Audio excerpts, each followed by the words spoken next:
Shalom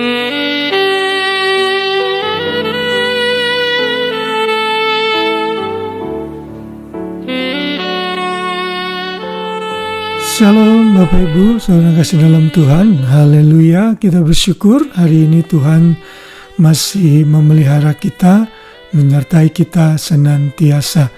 Dan hari ini kita belajar untuk terus mengenal Tuhan, menjadi orang-orang yang taat di dalam Tuhan di sepanjang bulan Mei ini.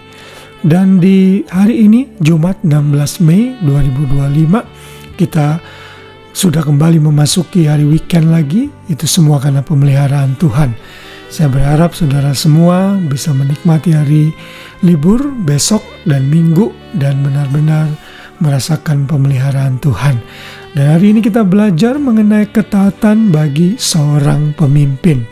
Kita membaca ayat hafalan kita dari Maliaki pasal 2 ayat 2 yang berbunyi demikian: jika kamu tidak mendengarkan dan jika kamu tidak memberi perhatian untuk menghormati namaku, firman Tuhan semesta alam, maka aku akan mengirimkan kutuk di antaramu dan akan membuat berkat-berkatmu menjadi kutuk, dan aku telah membuatnya menjadi kutuk sebab kamu ini tidak memperhatikannya.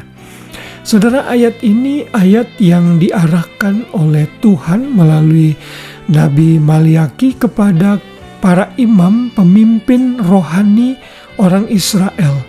Kalau kita memperhatikan background dari kitab Maliaki, ini adalah post-exilic book atau kitab yang ditulis setelah bangsa Israel keluar atau kembali dari pembuangan di Babilonia.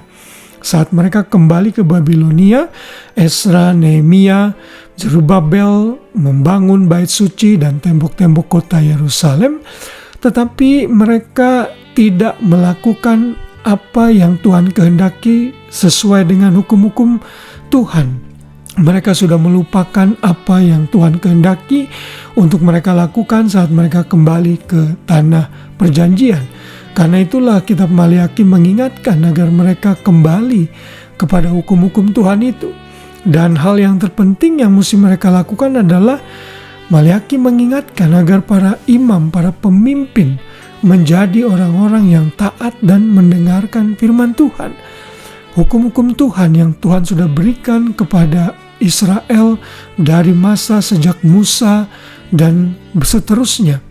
Tuhan mau mereka kembali kepada apa yang mereka lakukan seperti sebelum mereka dibuang ke Babilonia. Nah, di dalam pasal 2 ayat 1 sebelum ayat yang tadi kita baca, ayat ini berbunyi demikian: maka sekarang kepada kamulah tertuju perintah ini, hai para imam. Jadi ayat yang tadi kita baca, ayat 2 itu tertuju kepada para imam, para pemimpin. Bila mereka orang pemimpin tidak memimpin Israel dengan baik, maka kutuk akan mereka terima bukan hanya untuk mereka, tapi juga untuk seluruh rakyat Israel. Karena itulah mereka harus hati-hati dan waspada. Lalu kalau kita lompat ke ayat yang ke-7, ayat 7 berkata, sebab bibir seorang imam memelihara pengetahuan, dan orang mencari pengajaran dari mulutnya, sebab dialah utusan Tuhan semesta alam. Dari selesai ayat ini, setelah pasal 2 ini sampai ayat ke-9, dari ayat ke-10 Tuhan kembali mengingatkan Israel, bukan hanya para pemimpin, mengenai kawin campur mereka. Lalu pasal 3 mengenai persembahan-persembahan yang mereka lalaikan. Intinya semuanya itu dimulai dari pemimpin, dari imam yang harus menjadi teladan bagi kehidupan mereka. Karena pemimpin yang benar akan membawa umatnya pun kepada kebenaran. Nah, bagi kita yang hidup di perjanjian baru, tentunya prinsip ini pun berlaku. Bila seorang pemimpin tidak baik hidupnya, tidak taat kepada Tuhan, maka yang menderita adalah rakyat atau orang-orang yang dipimpinnya. Karena itu seorang pemimpin harus memiliki ketaatan yang sangat baik. Amsal 11 ayat 14 berkata, jika tidak ada pimpinan, jatuhlah bangsa. Tetapi jikalau penasihat banyak, keselamatan ada. Ini penting diingat oleh seluruh pemimpin. Lalu Amsal 16 ayat 12, melakukan kefasikan adalah kekejian bagi raja atau pemimpin, karena takhta menjadi kokoh oleh kebenaran.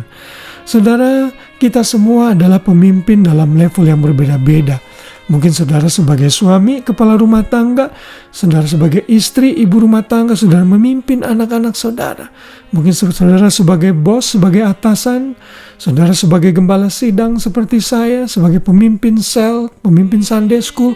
Kita semua ditempatkan Tuhan menjadi pemimpin dalam berbagai level. Karena itulah Tuhan menghendaki kita menjadi pemimpin yang hidup dalam ketaatan.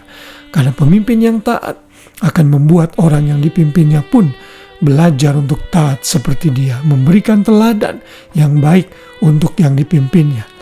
Dalam perjanjian baru, Tuhan Yesus memberikan teladan, seorang pemimpin itu harus rendah hati. Markus 10 ayat 42 ayat 45, sama seperti Yesus yang belajar melayani bukan mau dilayani. Seorang pemimpin harus penuh integritas. 1 Timotius 3, Titus 1 mengajarkan kepada kita. Seorang pemimpin tidak boleh egois, tapi belajar menjadi contoh yang baik di tengah-tengah orang yang dipimpinnya. Semua itu menggambarkan karakter seorang pemimpin yang taat. Karena itulah, ketaatan bagi seorang pemimpin adalah keharusan yang perlu dikembangkan dan dilakukan senantiasa. Kiranya firman Tuhan ini mengingatkan kita dan memampukan kita untuk menjadi pemimpin yang penuh dengan ketaatan. Selamat malam, selamat beristirahat. Tuhan Yesus memberkati kita semua. Shalom.